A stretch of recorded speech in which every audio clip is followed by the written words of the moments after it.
Welcome back to Timo's Dinky Detailing. Today I'm going to be doing a Dinky 260 telephone van.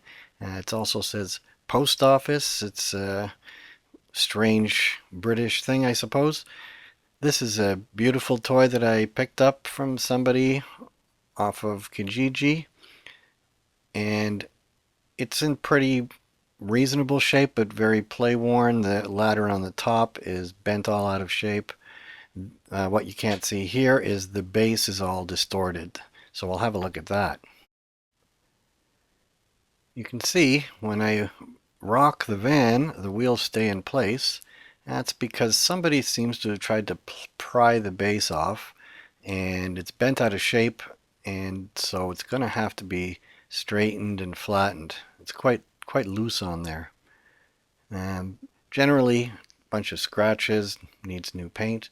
So as usual, I start by taking the base off. There's only the one rivet. It's the license plate hook on the back that holds the back on. So my usual thing is to, well, become my usual thing, is to put it in the milling machine in the vise. I put the foam around it and it sits on a custom wooden block to protect the model from damage. So first I center it up and go in with the center drill, and here's my beautiful 3/8 drill. Magnificent drill. That's a perfect application for it. That takes the head off perfectly, and there the base is off. So now I'm going to drill the post and tap it. So I go in with the center drill and now with the tap drill, and I put a little bit of cutting fluid, which is basically oil, and it helps keep the alloy that these toys are made from sticking to the drill bit.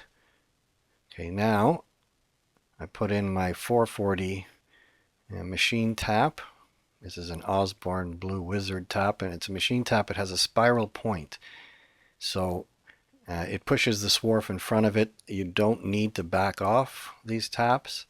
Now here's another one where I've ground the end off so that it cuts the thread deeper. You can't use this one first time because it doesn't have a taper. It has a little bit of the spiral point still left. So that's deep enough. It's a long post, so it's not hard to get very deep. And I put in my 440 button head cap screw. So that's ready for the next step.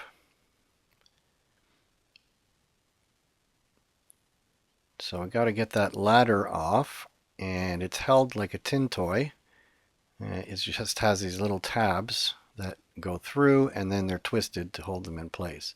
So it's very simple to take it back out again, just straighten out the little tabs.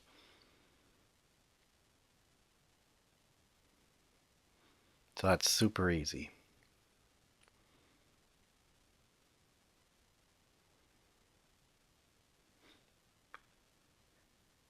So there we have the casting all by itself. And now we'll take the wheels off. I mean, my method, I have to straighten the sheet metal because I need to push out the axle shaft a little bit so that I can file down the mushroom that was done in the factory on installation. So it's the smaller mushroom. I try to leave as much material as I can so I can just barely take the wheel off. So you can see there's a little bit larger end. It's because it makes it easier when I have to reform the end of the axle.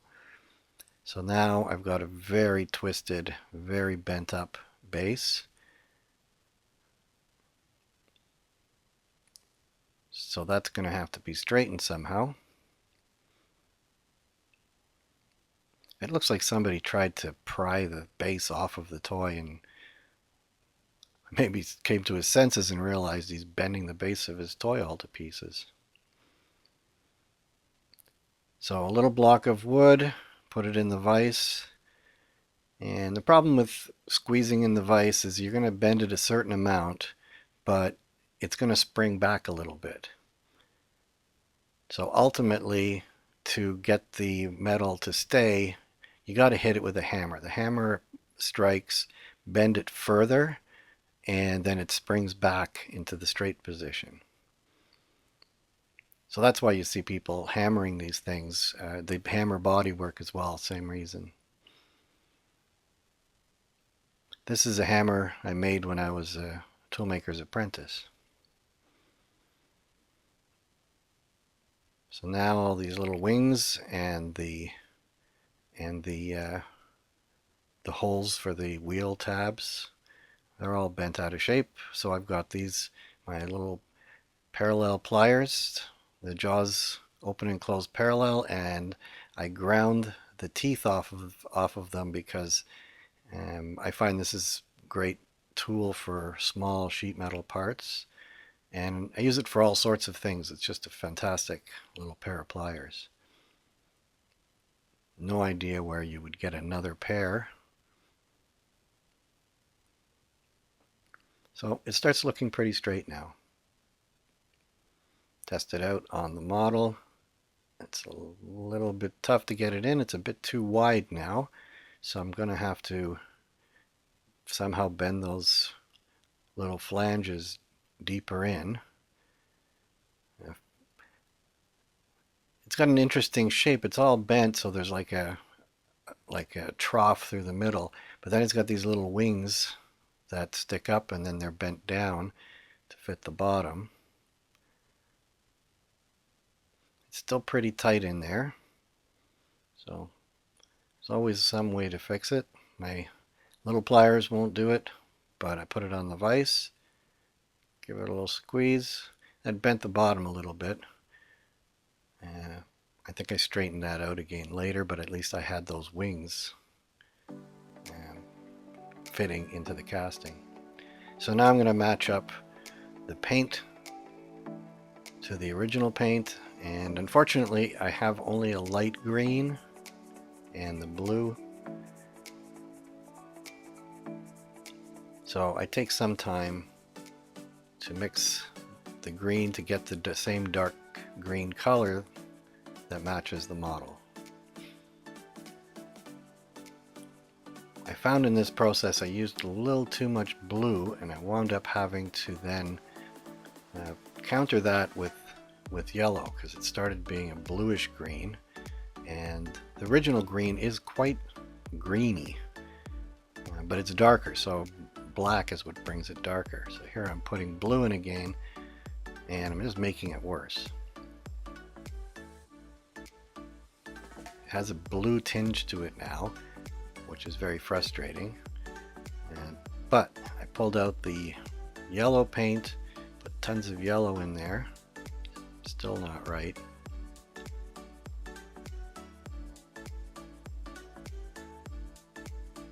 So here, spent a little bit of time, and you can see a little bit of paint on the back of that side, and it looks like it matches so perfectly you can hardly see it. So I put some thinner and some leveling thinner. That's the slow drying one that lets the paint look shiny after it dries. And my paint is ready. So now I'm taking the wheels off, or the tires off of the wheels. They're fairly soft, so it's not really difficult to take them off. And they're in very good shape. They haven't been worn out through play. Even though the model was scratched up quite a bit, the tires stood up very well. So here I'm ready for stripping paint. So outside we go, and I put my boiling water through the kitchen kettle. I really should use a different kettle rather than getting the one from the kitchen. My wife doesn't like that too much. So after a couple of minutes, paint is all off, and as usual the base not so much. That's because the base is blued, not painted. So you can see quite a bit of paint got left over. I'm still learning how to do the caustic soda. Maybe just leaving it in a little longer is all I need to do. But in the end, I can brush what's the remains off quite easily. And somehow the caustic soda takes off the bluing as well. I'm told it's bluing, and probably it's bluing because it doesn't react at all to paint remover. But it does come off in little flakes, so I'm not sure. Now I've used the brass brush, and my brass brush is worn out, so in the set I got from the dollar store there was a steel one, and I find the steel one works great. There's a little blemish on the hood. The base looks great now, and the wheels are stripped beautifully, so I'll have to polish those up a little bit. For the hood, got my glazing putty. This is for big cars, but I find it works just fine. For these ones, I haven't bought any hobby putties. I can't figure out which one to choose, but I keep using the stuff for the real cars. So for the base, I like to put semi-gloss paint. This one is a Rust-Oleum from a hardware store, and I like the finish I get.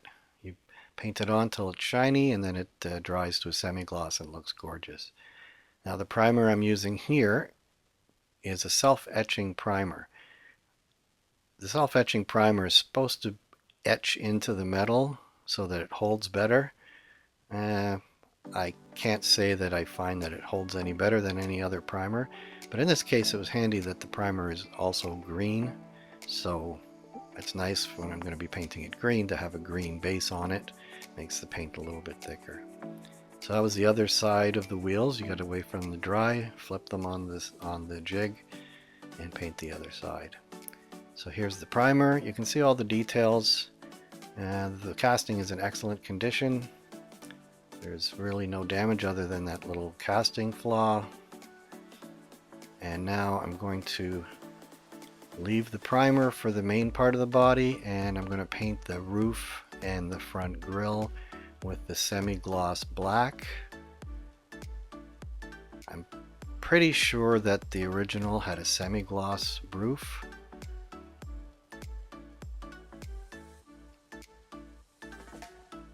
This is the tape from Tamiya. It's the white plastic flexible tape. I like to use this stuff because it seals very well and it peels off. It's not perfect for every application, but many of them it's just great. It also tends not to pull the paint job off as much as the paper tapes do. The glue is maybe a little less aggressive. There are places where I can't use that stuff. It doesn't want to bend on sharp corners too well. So there, I taped up the rest of it with ordinary household masking tape and into the spray booth.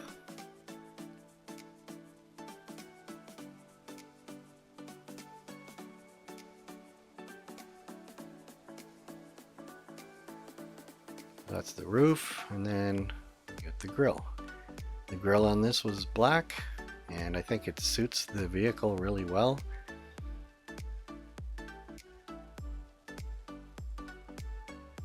So taking the tape off, I wind up with a primer painted toy with a black roof and a black grille.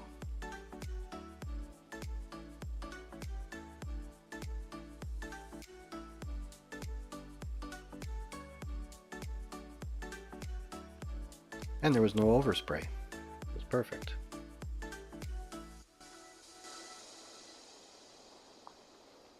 Now back to taping this time.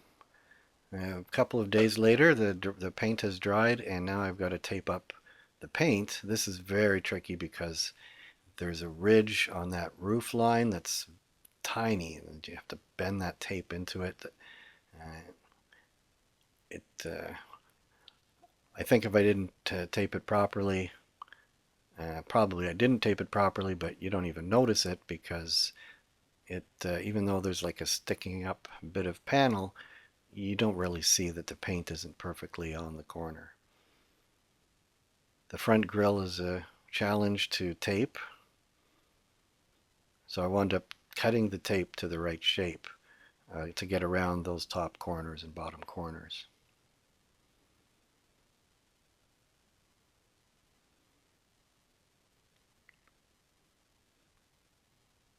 So now it's ready for the final coat. I test my airbrush pressure and the paint settings for the needle. One of these days I'm probably going to buy myself a fancier airbrush because I'm finding there's things that I see people doing on TV or on YouTube with these toys that I can't do with this one. And I think the limitation is the cheap airbrush. It doesn't give me enough settings, and so I'm using a low pressure, so I'm having to be very close to the model all the time. I mean, it's working okay for me, but I'm starting to feel like I would do better if I had a better airbrush. Anyway, the paint's going on beautiful, and it goes on nice and glossy. Just incredible.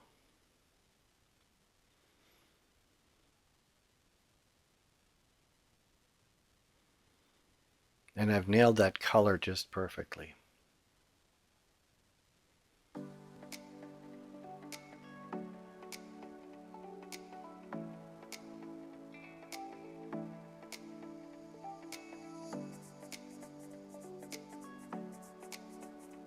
So that's the body, and now the wheels.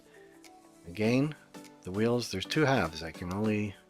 With my setup, I can only paint one half at a time. I've seen other people will stick the wheels on a wire, but I have to wait overnight, at least overnight, and then flip these. You can see they're each sitting on a little pad of non-stick baking paper, parchment paper, so that even though the paint might still be a little bit sticky on the other side, it doesn't stick to that stuff. So here we go. How did this turn out?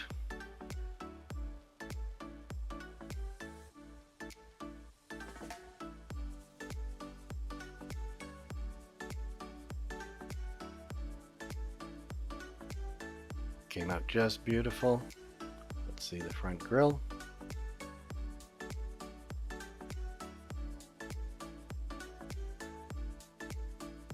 Absolutely perfect.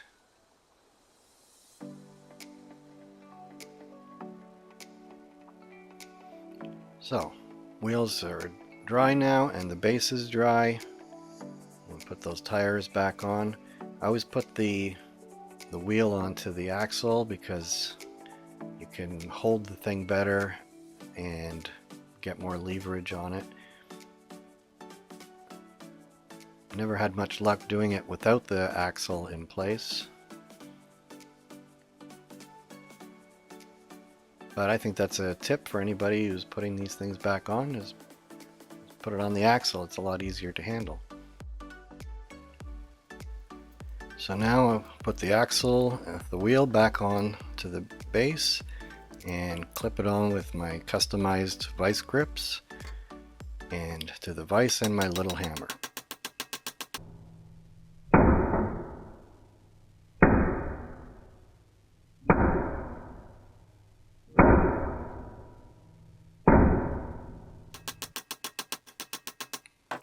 Then to clean up the mushroom that I've created, I used the hammer drill with my special tool that has a little cup in there, and that smooths out the hammered part of the end and makes it look a little bit more tidy and more like original mushroom.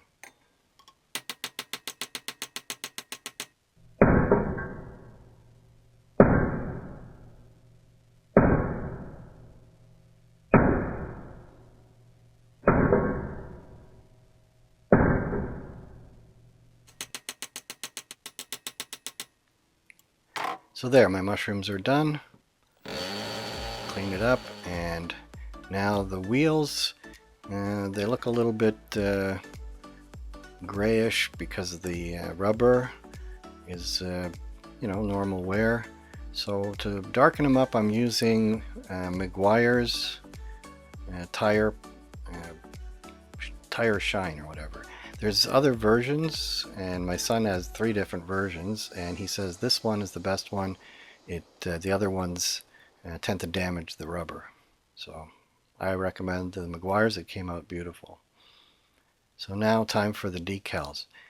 Now I had trouble with the original crown decals. They were so small and very delicate, so even though I bought 2 sets, I had 4 decals, I spoiled 3 of them.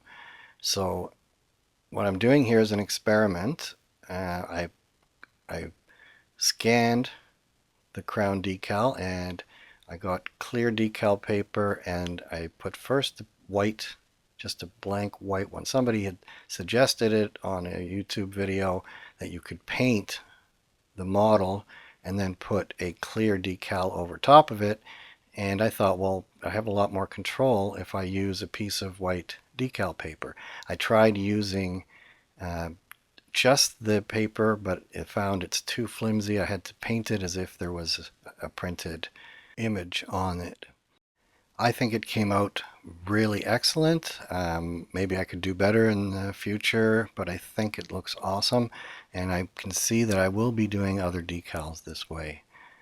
So the decal for the door is a little bit more straightforward. One thing I've figured out is that I pull the decal off of the paper using a Q-tip, and I push it on while it's on the paper. What I did before was I would get it off and then I would hold the decal down with a Q-tip or my finger on the model. But once I pulled the paper out from underneath where I was holding it to the model, it had already stuck itself down and became stubborn. So this is a technique that's working out a lot better for me. And also, you might notice some bubbles there. I put a little bit of soap in the water. I haven't found that advice from anybody except a friend who does model railway work, and that's what he suggested. You have to use a little tiny bit of soap. I may try another time without soap, but I found that I haven't had any trouble when I do use the soap.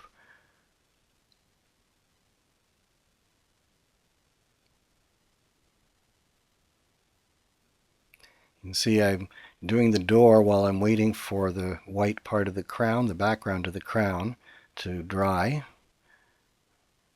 And so then the last part left will be to put the transparent crown decal on top of the white background. Okay, that's speeded up a bit, but it's actually quite simple. It's just a matter of getting enough water off so that the decal will stick in the right place.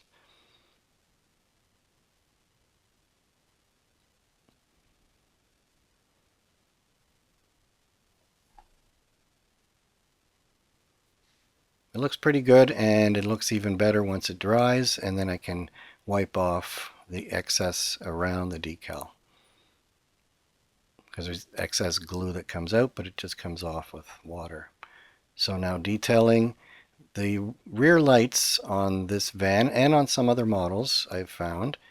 They're typical from the 40s, that they had tail lights with this D shape, and I found online what they look like because I could found somebody selling these things, I guess for restoration of an old car, and it's basically chrome with red lenses. So now I'm using the nail painting brushes, tiny little brush to paint these tiny little features. These brushes are made for pulling lines. So if you're decorating some lady's fingernails, you can draw lines that are perfectly straight. Not too many details on this one. I love this lock on the back. The lock is it's a staple and hasp and a big padlock hanging down from it. Now this ladder is in rough shape, and I was thinking, okay, I'm going to bend it straight, but nah, I bought a new one from Steve Flowers, and the opposite thing now. Put the ladder in and twist these little sheet metal tabs. And the ladder is there now. So now I take off my screw, which has protected the threaded hole, and the screw got painted the color of the body, which is nice. And that always looks good on the bottom. I think it looks fabulous. And it's a screw, so you can take it off again if you need to make some change. So one more bit of detailing. It just really screams out for a license plate. So this time I'm using a white on black license plate. And again, I have to put a white background. So it's actually very difficult to get the white background to sit there. And something happened to the bottom of the decal. It got torn or stretched or something in the process. And I kept working on it, and I may have, I don't know what happened there. But anyway, it came out okay. I got it straight. And when I went to put the license plate on, it's a little too thick for the license plate. So a little white line shows on the top. But I got the white line to be so perfect, it just looks like it belongs there. So I just left it there. So here's where we started out. The toy is play-worn, chipped up. It's a very pretty model. I love the shape of this little van. And that's the sort of thing, if I lived in the UK, I'd look for one of these, and then I would restore it and drive it in parades or something. It's beautiful. So let's see what it looks like now. So you can see the letters on the decals are a little bit shorter than the ones that were on the original model, but it doesn't matter, it still looks beautiful. I have the crown on the side that it never had when I got it, so obviously those ones got rubbed off at some point.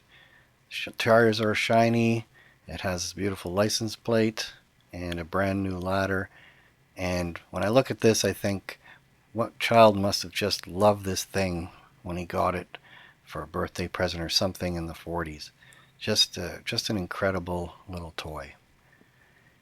So I hope you enjoyed this episode as much as I enjoyed doing this model, and please like and share and subscribe.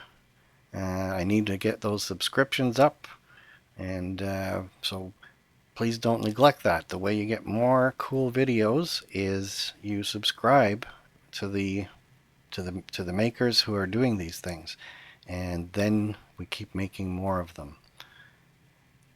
So until next time, be seeing you.